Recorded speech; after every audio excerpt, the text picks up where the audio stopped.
Alright, Tesla fan, boys, whomever, whatever. Taking out the capacitor, putting in a new capacitor.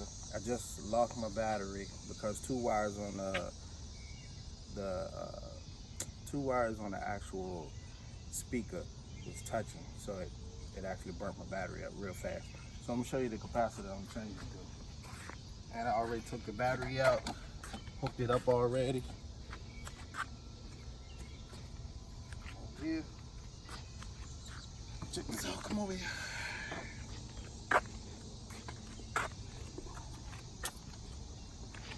So if any of you guys using a capacitor, I had just a number 2. Don't use the number 2 right now. I just installed a number 4. You can see it as you go closer.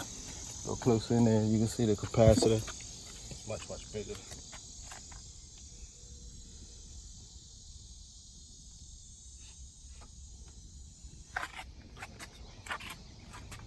And so for the stereo system, when you're installing it for the Tesla, make sure you have a big enough capacitor because you don't want to lose your battery using small capacitor.